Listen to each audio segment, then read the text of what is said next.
Esperamos que estén teniendo un gran día de nuestro primer día de este cuarto Congreso Internacional de Psicología Jurídica, Abuso Sexual en Infancias. Continuamos con nuestros conferencistas del día de hoy y es un gusto presentar la conferencia titulada Desafíos y facilitadores en la implementación de nuevas prácticas para obtener testimonios infantiles. Perspectivas de profesionales, órganos judiciales y organismos de cooperación, que será impartida por la licenciada Soraya Bojorquez Ruiz, psicóloga clínica por la Universidad de Guayaquil, especialista en violencia de género y derechos humanos por la Facultad Latinoamericana de Ciencias Sociales Flaxo. Estudios de posgrado en la Maestría de Salud Mental Forense de la Universidad Nacional de La Plata, Argentina. Cuenta con amplia formación continua en psicología jurídica y forense impartida por expertos de América y España. 22 años de trabajo como psicóloga clínica y 21 años en el ámbito de la psicología jurídica y forense. Perito acreditada al Consejo de la Judicatura y directora del Centro Psicoforense ZB. Además de realizar peritajes, asesora a importantes estudios jurídicos y supervisa a otros profesionales. Consultora externa del Consejo de la Judicatura en alianza con la Agencia Española de Cooperación Internacional para el Desarrollo AECID. Consultora del Fondo de las Naciones Unidas para la Infancia UNICEF, jefa técnica especialista del Sistema de Protección a Víctimas y Testigos de la Fiscalía General del Estado, asesora del Consejo de la Judicatura, técnica de protección especial y psicóloga en oficinas de denuncia del maltrato infantil en el Instituto Nacional de la Niñez y la Familia INFA, con el título Desafíos y facilitadores en la implementación de nuevas prácticas para obtener testimonios infantiles, perspectivas de profesionales, órganos judiciales y organismos de cooperación. La licenciada es quien impartirá esta conferencia. Buen día, licenciada Bojorquez. Un placer tenerla por aquí.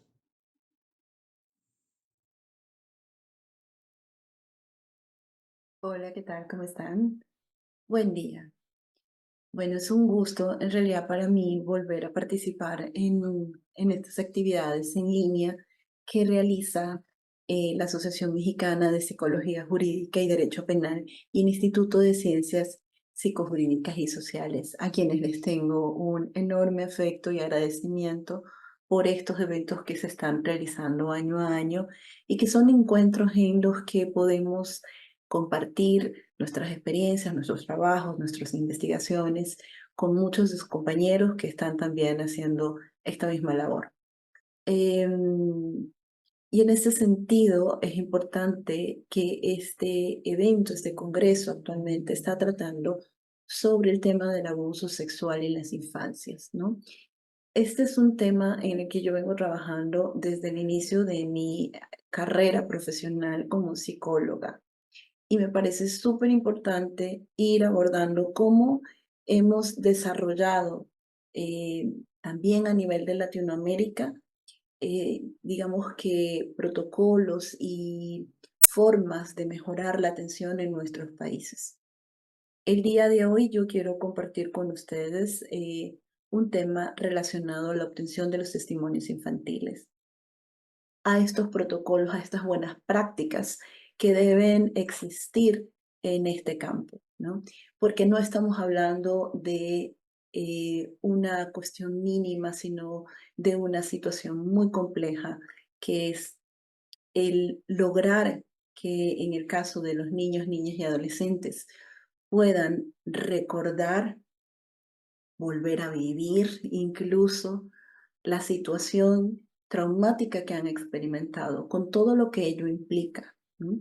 Entonces, este tipo de intervenciones que hacemos los psicólogos forenses requieren de una especialidad, requieren de un conocimiento especializado, requieren de una práctica, de una formación, de un acompañamiento, de muchos elementos que vamos a ver. ¿Cuáles son también los desafíos y los facilitadores para que estas buenas prácticas se lleven a cabo? Voy a compartir pantalla, un segundo, para compartir. Estamos hablando entonces de que esta ponencia se va a centrar en los desafíos y facilitadores en la implementación de buenas prácticas para obtener testimonios infantiles.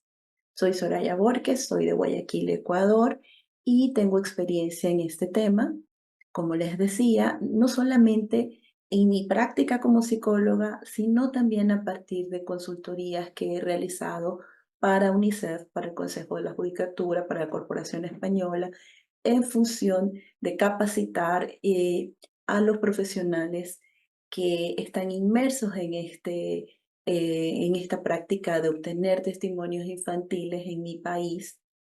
Y gracias al trabajo que han hecho todas estas organizaciones, se pudo desarrollar un protocolo ecuatoriano de entrevista forense basado en escucha activa para niños, niñas y adolescentes víctimas de delitos sexuales. Es justamente el capacitar y el entrenar en la ejecución de este protocolo en lo que me he desarrollado en los últimos años en mi país. Bien, ¿por qué son importantes realmente los testimonios infantiles en los procesos judiciales? Yo sé que ya muchos de nosotros que hemos trabajado en esto sabemos que estos testimonios tienen un papel crucial en realidad, ¿no? En muchos procesos judiciales, especialmente en los casos de abuso sexual en las infancias, pero también en otros procesos donde los niños son testigos de hechos violentos, donde los niños son un elemento clave para estos procesos legales, ¿no? Ahora, el poder obtener estos testimonios judiciales de manera adecuada no debe ser una tarea menor, todo lo contrario, no se puede subestimar, ya que la calidad y la fiabilidad de la información que proporcionan los niños puede tener un impacto significativo en los resultados del proceso judicial, pero sobre todo también en la protección de los derechos de los niños en este contexto de la administración de justicia, ¿no? Miren, como señalaba Lam et al. En el 2018, la calidad de las entrevistas forenses con niños es de suma importancia, decía Lam, ya que puede influir directamente en la precisión de los informes de los niños y en consecuencia, pues obviamente en las decisiones judiciales, especialmente pues en el campo donde se interviene este tipo de procedimientos. Yo les he traído un breve contexto histórico de las prácticas de obtención de testimonios infantiles, ¿no? Miren, históricamente la obtención de testimonios infantiles ha atravesado diversas etapas y enfoques, ¿no? En los años 1980 y la década de 1990 se produjo un aumento significativo en la conciencia del fenómeno del abuso sexual infantil, ¿no? Y esto provocó a su vez que hubiera un incremento en las investigaciones y en todos los procesos judiciales relacionados, ¿no? Ceci y Brooke en el 95 nos decían que los métodos de entrevista utilizados durante este periodo a menudo carecían de base científica y en algunos casos resultaron en falsas acusaciones y condenas. Precisamente esta situación es lo que puso de manifiesto la necesidad urgente de desarrollar una serie de métodos más rigurosos y basados en evidencia científica para obtener estos testimonios infantiles confiables, ¿no? En las últimas 2 décadas, por ejemplo, Michael Lamb y sus colegas desarrollaron protocolos estructurados de entrevistas como el protocolo de Nietzsche, que según la proporcionaba una mejor calidad y cantidad de información que se obtenía de los niños. Pero no solamente hay este es como uno de los que más se reconoce, digamos, eh, pero hay otros protocolos, por ejemplo, el que nosotros creamos en Ecuador o validamos, digámoslo así, lo ajustamos y lo validamos, viene del Centro de Protección de Niños de Alabama. Y este protocolo fue también ajustado y validado y traducido a portugués para Brasil, ¿no? Y luego vinieron y lo hicieron acá. Esto, para cuando pasó esto acá en Ecuador, esto fue más o menos por el año 2017, ¿no? Ya en el 2018 se convirtió en una norma mediante una resolución del Consejo de la Judicatura que fue de obligación para todos los funcionarios judiciales utilizarlo. Y en el 2019, casi a finales, inicios de 2020, en realidad se llevó a cabo la primera capacitación, era como una forma de la implementación de este protocolo en nuestro país, por ejemplo, ¿no? A raíz de eso se han dado otras capacitaciones, otros momentos donde los profesionales se están entrenando para poder utilizar este protocolo. Hay ciudades donde ya este protocolo es una norma, por ejemplo, en mi ciudad, en Guayaquil, en la provincia del Oro, en Machala y en otras ciudades donde el protocolo es de uso obligatorio y todo el mundo está, digamos que, adaptado y ajustado a respetar todas las condiciones que este protocolo presenta. Pero bueno, si bien hay un consenso científico sobre las mejores prácticas para entrevistar a niños en contextos forenses, la brecha que hay entre la investigación y la práctica sigue siendo un problema persistente en muchas jurisdicciones. Eso lo decía Malloy et al. Entonces, como les decía, esta ponencia, ¿no? Está centrada y tiene como objetivo explorar los desafíos pero también los facilitadores que hay en la implementación de estas buenas prácticas para obtener los testimonios infantiles. Y estamos considerando varias perspectivas, ¿no? Estamos considerando las perspectivas de los profesionales de psicología forense, las perspectivas de los órganos judiciales y la perspectiva de los organismos de cooperación. Esperamos que con esto se pueda tener una comprensión integral de la situación actual y ofrecer además recomendaciones prácticas para ir mejorando la obtención de los testimonios en el contexto judicial. Bien, ¿qué tenemos acá? Tenemos unos desafíos en la implementación de buenas prácticas que están relacionados con los profesionales. El primer desafío que nosotros hemos podido identificar, no solamente por la teoría, sino también por unas encuestas que hicimos acá en nuestro país con algunos profesionales de psicología que gentilmente nos contestaron las encuestas, es que la obtención es la falta de formación especializada, ¿no? ¿Por qué esto es un desafío? Porque este tipo de prácticas, la obtención de testimonios infantiles, requiere habilidades específicas y conocimientos especializados que muchos profesionales realmente no han adquirido en su formación básica, ¿no? La falta de capacitación especializada en las técnicas de entrevista forense pueden hacer que estos testimonios sean poco fiables, ¿no? O incluso puede recurrirse a la revictimización de los niños, niñas y adolescentes. Yo he puesto aquí una cita de Neulin et al. En el 2015 que plantearon eso. Ahora, ¿cómo se manifiesta esta carencia, no? ¿Cómo se puede ver? Primero, porque desconocen todo el contexto de los procedimientos, de los protocolos validados científicamente, porque no logran adaptar, no han desarrollado, que la formación especializada te lo da, estas habilidades para adaptar la comunicación según la edad y desarrollo del niño. Y además, porque muchas veces no hay una suficiente comprensión del desarrollo cognitivo y emocional del niño en este tipo de situaciones, porque sabemos que la formación básica nos da psicología del desarrollo y que manejamos algo de las emociones, pero las emociones en trauma y en contexto judicial son distintas. De hecho, en trauma, en contexto clínico, es diferente a lo que se maneja y lo que se tiene que lograr en el contexto judicial, ¿no? Bien, sigamos con la siguiente.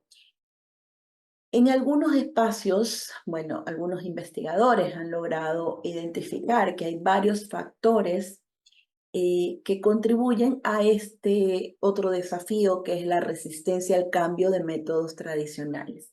Porque muchas veces los profesionales tienen ya años trabajando con ciertos métodos o protocolos Y cuando les entregamos una nueva práctica, una nueva herramienta, a veces tienen temor un poco de utilizarla o resistencia. ¿Y qué es lo que digamos que los lleva a esa resistencia, no? Un poco la inercia institucional, ¿no? El acostumbrarse, el no moverse, el no poder a veces desarrollar muchos cambios en su práctica. Se apegan a lo que saben y no quieren salir de ahí muchas veces por temores de la respuesta que puedan también tener del mismo contexto judicial. Porque además también muchos perciben que los nuevos métodos son más complejos y les va a requerir nuevamente formarse y más tiempo.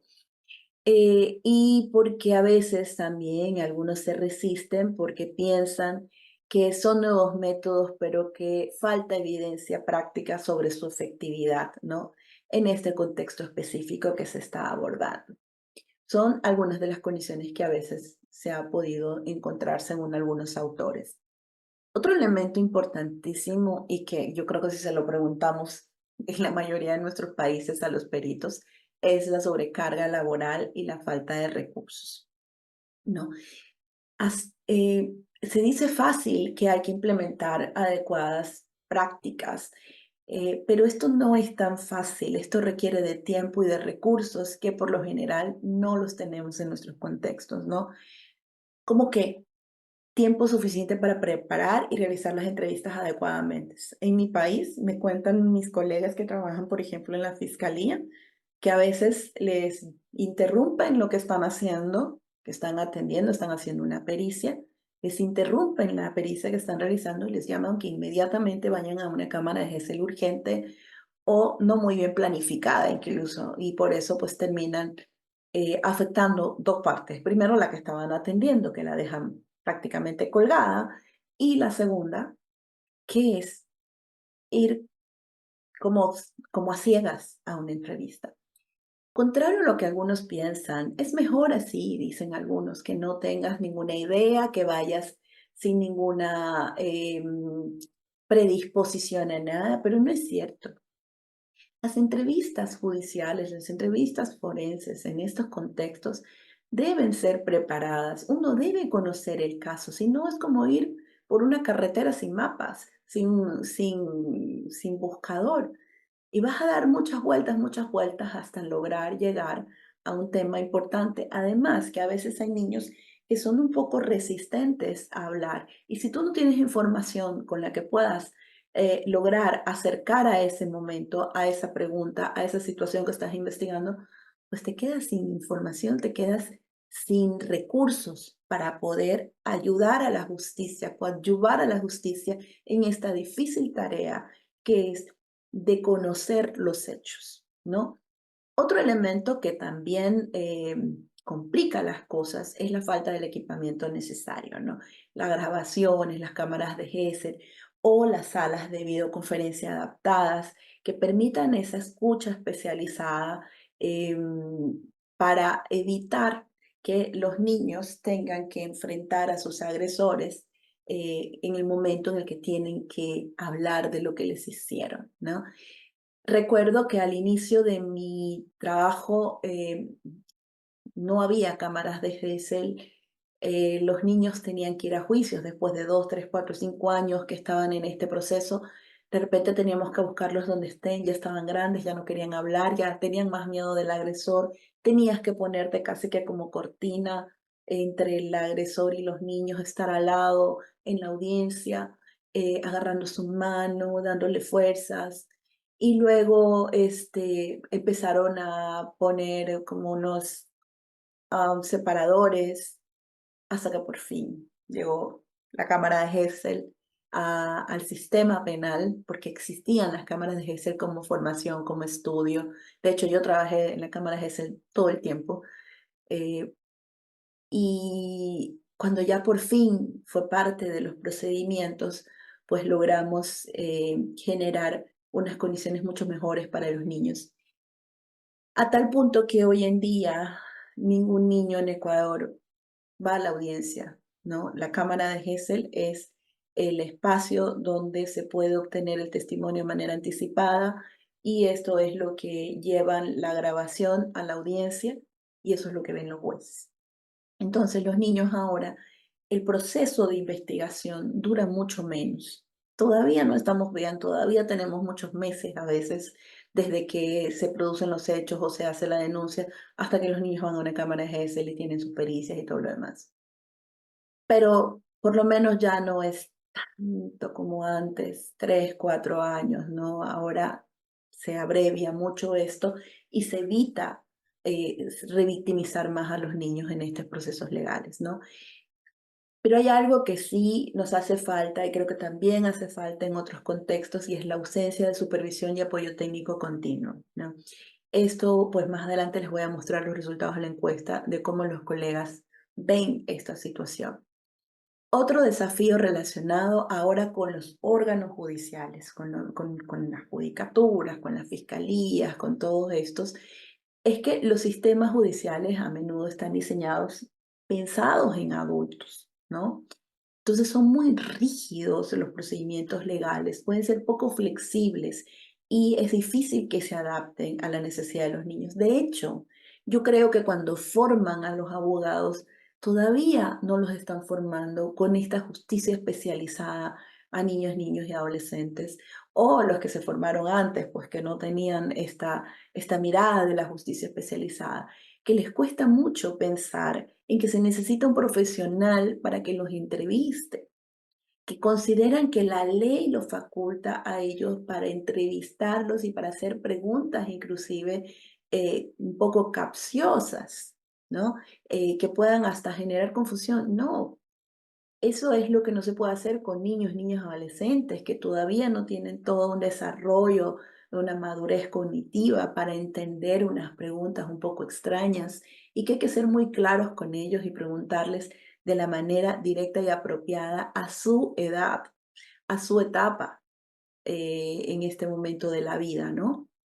Entonces, algunos problemas específicos son por los plazos procesales también, que no tienen en cuenta el tiempo necesario que requiere una entrevista adecuada. Una entrevista adecuada puede llevar de 45 minutos a una hora, hora y media, dependiendo de cómo nos manejemos y si tiene discapacidades o alguna otra situación, pues puede llevar mucho más tiempo, ¿no? Y esto no lo preparan muchas veces todo el sistema judicial, ¿no? O sea, estoy hablando de los jueces, los fiscales, los defensores. La gente está muy apurada, tiene mucho que hacer y de repente quiere ya que vayan directo al tema, obviando todos los pasos que requieren este tipo de prácticas, ¿no? Yo no le digo pericia porque no es una pericia, es una entrevista especializada, es una entrevista judicial, como le dicen en unos países, pero no es una pericia. Bueno, ese fue una propaganda. Entonces, otro elemento también que es un desafío o que es uno de los problemas que generan este desafío es los requisitos formales, cómo pueden ser de intimidantes e incomprensibles para los niños, ¿no? Lo que decía hace rato, esta forma en la que se trata a los adultos en un proceso legal no es igual con los niños y la falta de protocolos específicos para el manejo de este tipo de casos. Otro desafío relacionado con los órganos judiciales es la falta de adaptación de los espacios físicos, ¿no?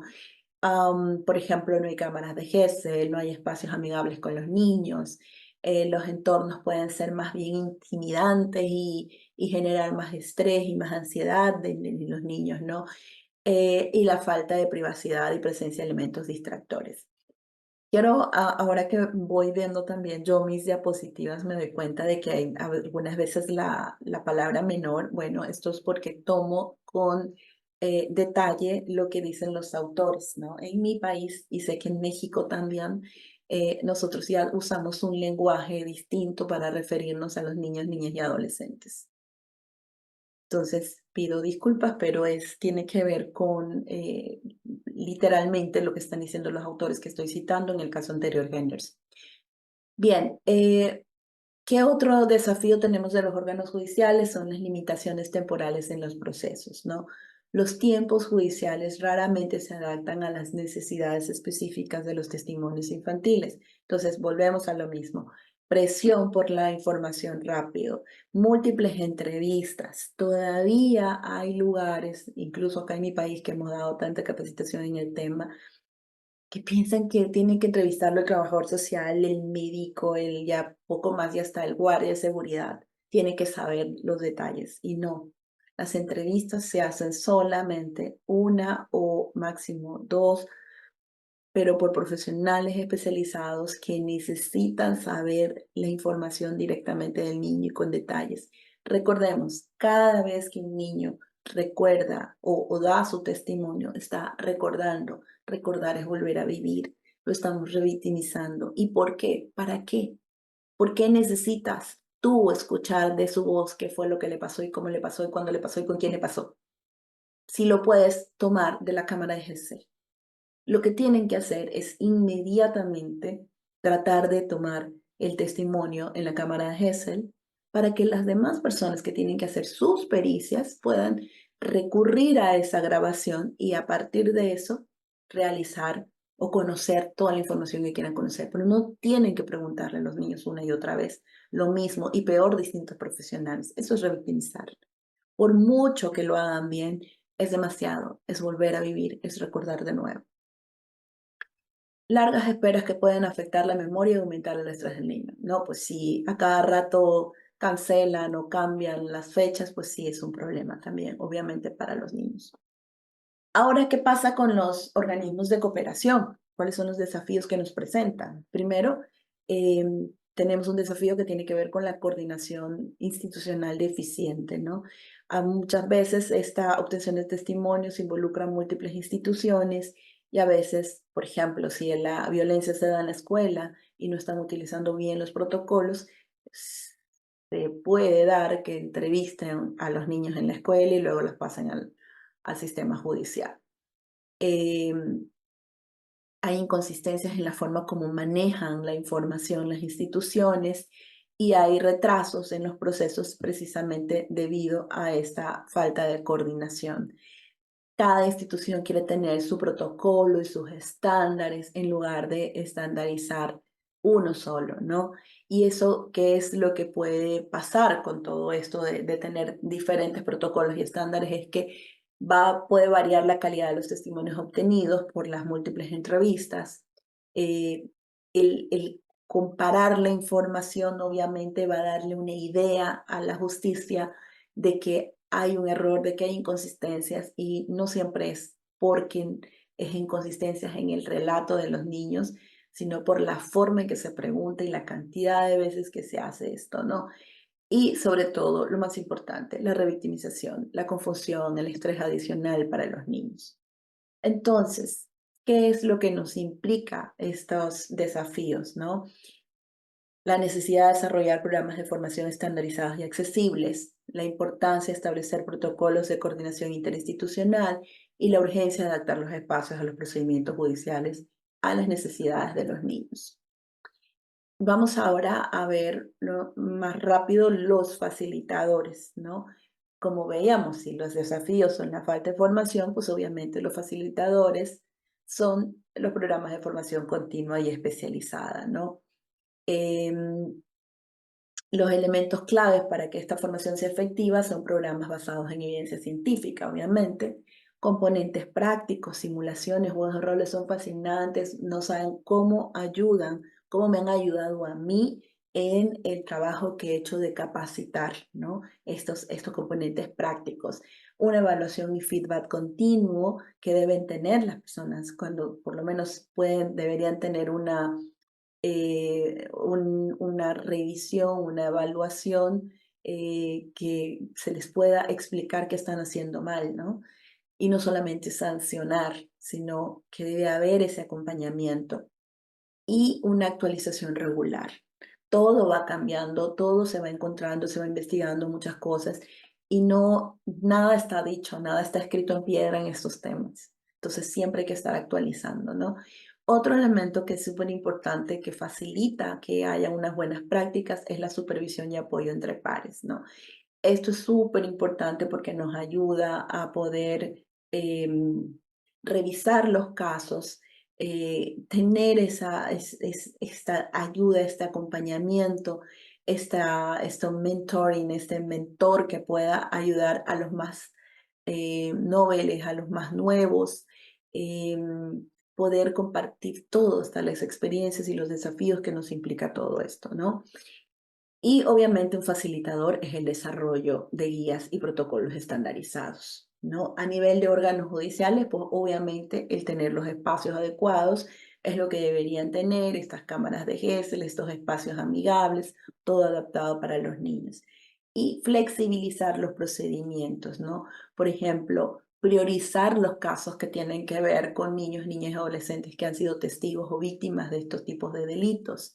Permitir, obviamente, estas declaraciones pregrabadas cuando ya se hace la obtención del testimonio en una cámara de GESEL como un testimonio anticipado, ¿no? Ya que no necesite ir a una audiencia posteriormente porque se ve lo grabado, es porque se instala toda una audiencia previa para escuchar al niño, niña, adolescente.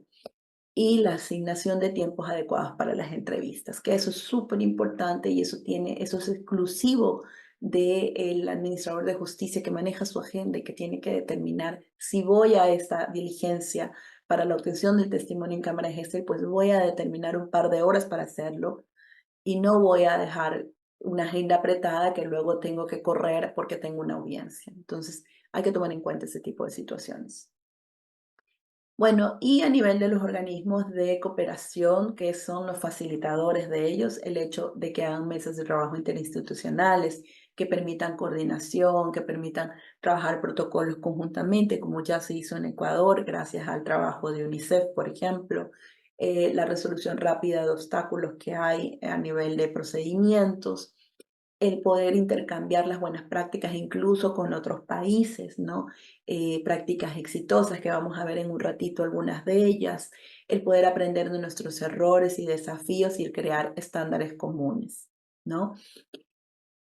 Eh, Cuando hablamos de buenas prácticas, hablamos, como habíamos dicho, del uso de protocolos, de herramientas de apoyo, dibujas, líneas de tiempo.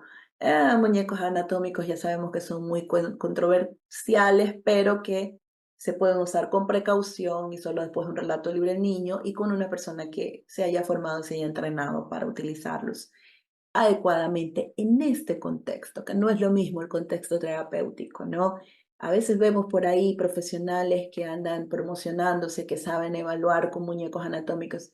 Desconfíen de eso, porque realmente la mejor forma de obtener la información es con un relato libre, con una buena entrevista, ¿no?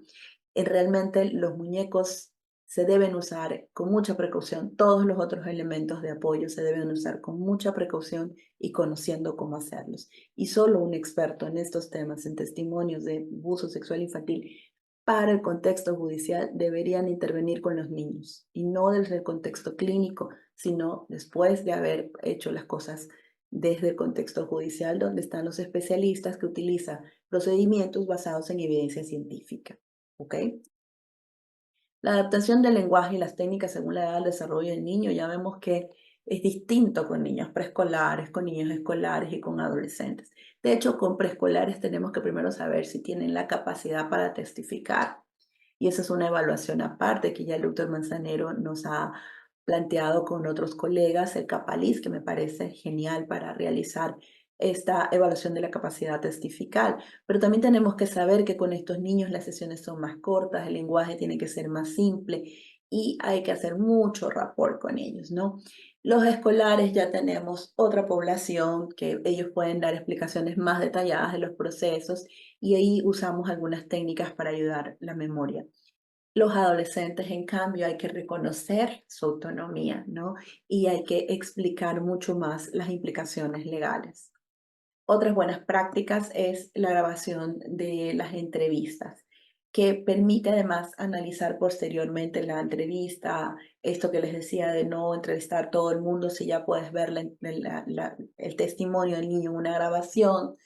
eh, Proporciona evidencia sobre la calidad de la entrevista, sobre cómo has preguntado también, cómo el otro psicólogo ha preguntado. Esto es súper importante porque un entrenamiento en esta materia nos enseña cómo preguntar sin incidir, sin inducir, sin contaminar el testimonio. Hay que usar equipos de alta calidad, hay que grabar todo, no solamente al niño, sino al entrevistador para ver qué caras hace, cómo funciona esto, ¿no? Y tener un almacenamiento seguro y confidencial. Entonces, estas facilitadores, ¿no? ¿Qué nos dice? Que es importante la formación, que hay que adaptar las prácticas según la edad del desarrollo del niño, que hay que saber cuándo usar estas herramientas de apoyo y que hay que invertir en equipos y espacios adecuados. Y ahora vamos a las perspectivas de los psicólogos y de los actores involucrados. En este caso, de los psicólogos, ¿qué piensan de las buenas prácticas o de algunos elementos que se les ha preguntado, ¿no? Entonces, en un trabajo que hizo Vanderbilt y Palucci en el 2020 con 150 psicólogos forenses, que es bastante, 78% reportaron sentirse más seguros en su trabajo después de recibir formación especializada.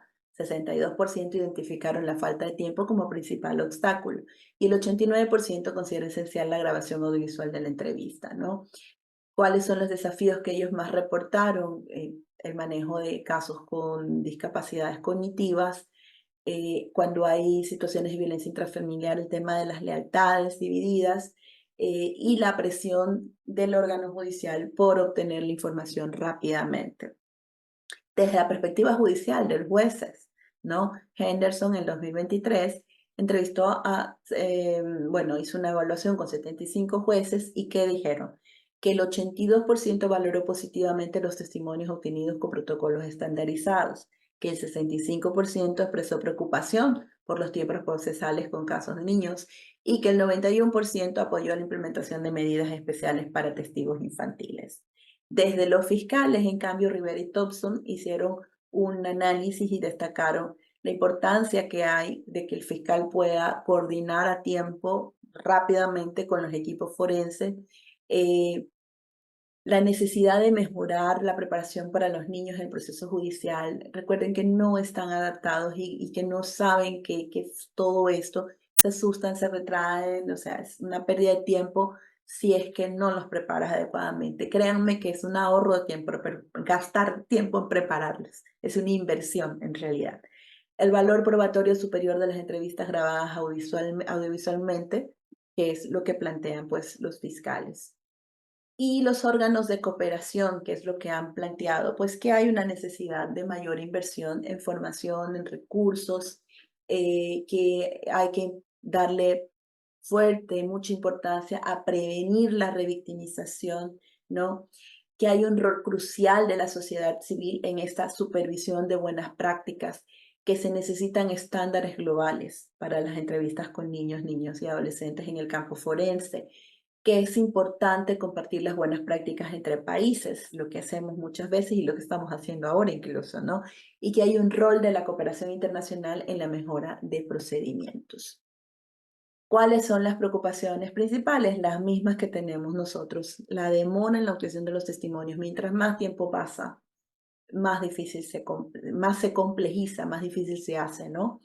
Eh, y esto pues también otro elemento que nos preocupa es la calidad de las entrevistas, que tiene que ver con el profesional básicamente, ¿no? Lo que tiene que ver con su formación. También es difícil entender y mantener el interés superior del niño en estos procesos adversariales y la necesidad de formación especializada, la importancia de espacios adaptados y el valor que se le da a los protocolos. Entonces, las implicaciones prácticas tienen que ver precisamente con eso, ¿no? Dialogar más entre los actores, formación a todos, no solamente a los psicólogos, también a los profesionales, jueces, fiscales y este desarrollo de protocolos. Y en la encuesta que hicimos en Ecuador, que tuvimos 35 respuestas, y la mitad de ellos aproximadamente eran peritos, ¿no?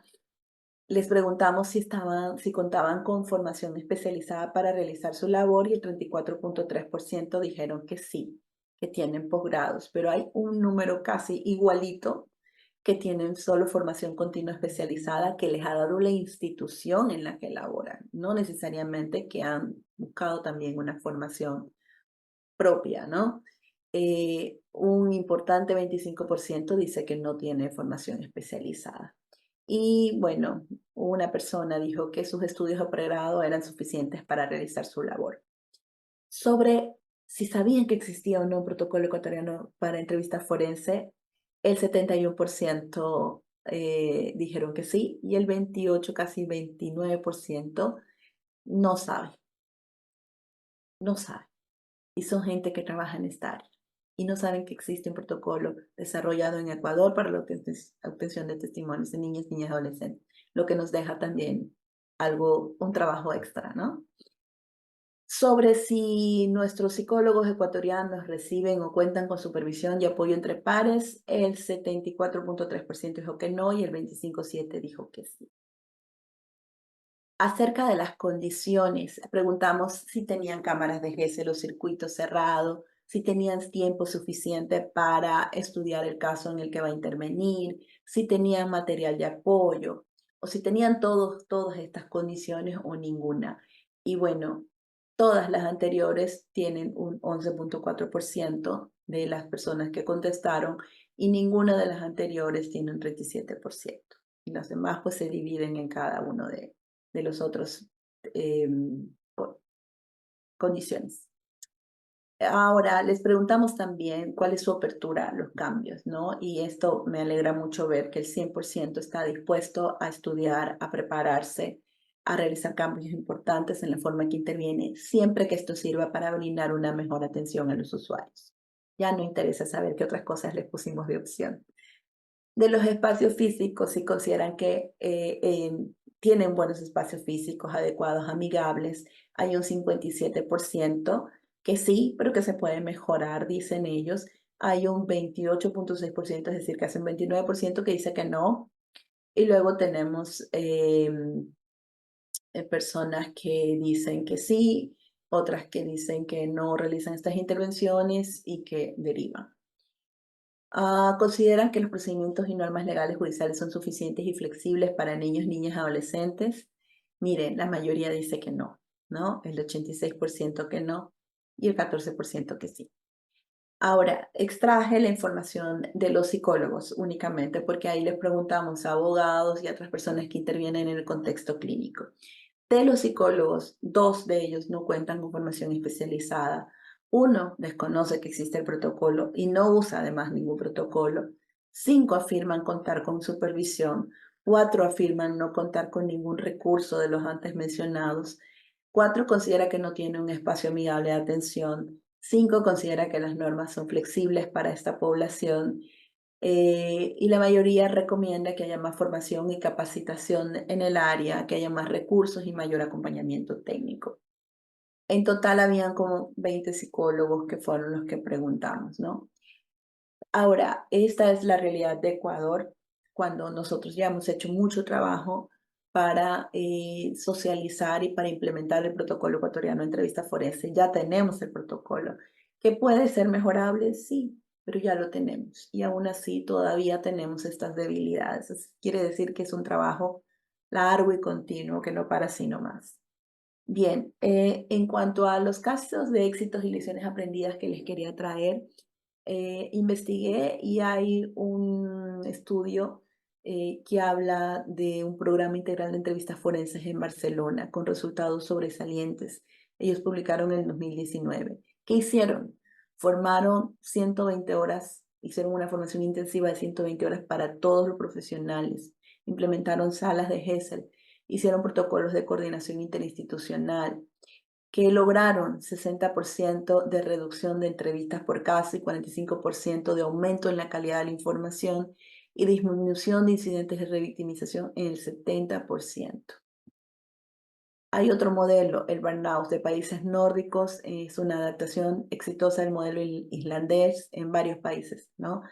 Ellos, sus factores de éxito es que bajo ese mismo techo dan todos los servicios, ¿no? Que graban las entrevistas sistemáticamente y que hay una participación de todos los equipos en tiempo real al mismo tiempo. Su impacto es que la tasa de condena es 20% superior en casos con evidencia infantil, que la reducción del 80% en el tiempo de procesamiento de casos. Imagínense, 80% en el procesamiento, es increíble. Y la mejora significativa en la satisfacción de familias y profesionales. Y bueno, aquí tenemos algunos factores institucionales, profesionales y técnicos que contribuyeron al éxito, ¿no? O sea, todo lo técnico tiene que ver con la tecnología, los protocolos, los sistemas. Los profesionales es el hecho de formarse, de apoyarse, de compartir, ¿no? Y el de reconocer también a estos profesionales, porque de nada sirve tener grandes profesionales si tampoco tienen este reconocimiento y están aislados, ¿no? En lugar de compartir con el resto lo que han podido lograr. Y a nivel de las autoridades, pues un compromiso, una asignación de recursos y poder hacer una revisión de lo que va sucediendo, ¿no? Normalmente decimos que esto es lo que se necesita, una mayor investigación para ver cuál es la efectividad a largo plazo de todas estas prácticas y de todas estas, digamos, cambios que se generan en este trabajo. El desarrollo de protocolos específicos para poblaciones especiales, como veíamos, no hay mucho. La mejora en la transición entre los sistemas de protección y de justicia. Y finalmente, las conclusiones y recomendaciones. Uno de los desafíos críticos más importantes es el tema del presupuesto, de las condiciones, de la coordinación, de la resistencia a cambiar, ¿no? Y en cambio los facilitadores es formación especializada y continua, protocolos estandarizados y estas cámaras de GESEL, estas tecnologías. Entonces, una de nuestras propuestas concretas para mejorar la obtención de testimonios infantiles es que hagamos por lo menos una formación de 80 horas, ¿no?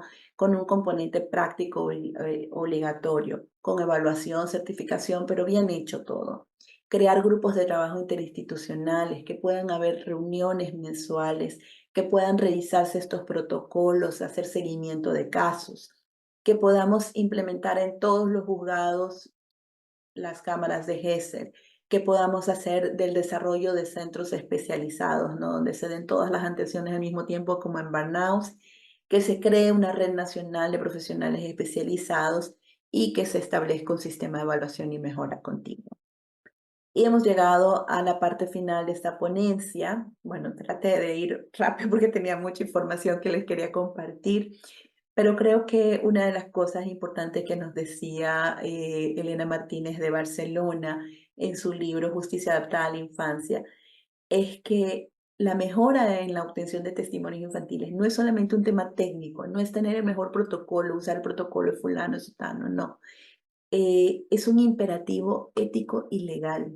Tiene que ver mucho también con la ética. Y yo quiero hacer un llamado también a mis colegas. Aceptemos un trabajo para el que estemos preparados. Y si aceptamos un trabajo para el que no estamos preparados, preparémonos inmediatamente para poder hacerlo.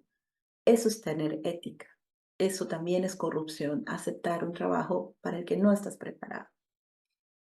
Cada vez que mejoramos nuestra capacidad, decía Elena Martínez, para escuchar efectivamente a un niño en el sistema de justicia, no solo estamos obteniendo mejor evidencia, estamos reconociendo y respetando sus derechos fundamentales.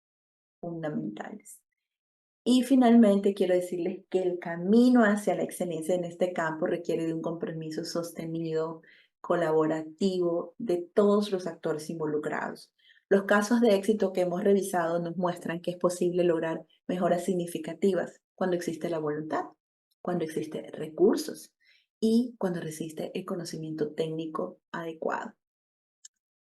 Pues eso es lo que quería compartirles, este trabajo que hemos podido realizar y también esta experiencia de haber hecho ya un protocolo, de haber hecho el trabajo de implementación en mi país y que, pues como les decía, tiene sus lados ya buenos que han avanzado, que hemos podido tener algunas métricas de éxito, diría yo, pero que todavía tenemos que revisarlas y todavía tenemos que seguir haciendo cambios y adaptando, y en ese camino estamos. Y la invitación para que también puedan desde sus países, y en este caso nuestros anfitriones de México, desarrollar también sus propios instrumentos y procedimientos y acompañamiento para su propia población. Así que muchas gracias por la atención y bueno, quedo atenta a cualquier necesidad extra. Hasta pronto. Gracias. Muchas gracias por estos valiosos aportes. Es grato escucharle y aprender de usted al considerar las perspectivas de profesionales, órganos judiciales y organismos de cooperación. Se puede identificar oportunidades para avanzar en la manera en que se manejan estos testimonios, buscando siempre la mejor protección y el bienestar de los menores.